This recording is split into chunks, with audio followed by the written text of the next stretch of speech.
Welcome everyone to the channel. Today we are going to show you how to change the language in the Kahoot app on your phone.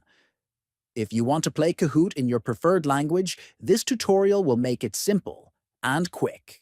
By the end of this video, you will know exactly. First, open the Kahoot app on your phone. Next, tap on the profile icon at the top left corner. Then, in the top right corner, click on the settings icon. From the Settings menu, choose Profile Settings. Next, scroll down the profile settings until you see the language option.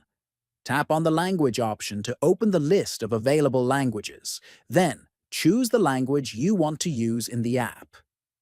Your selection will update immediately, and you can start using Kahoot in the new language.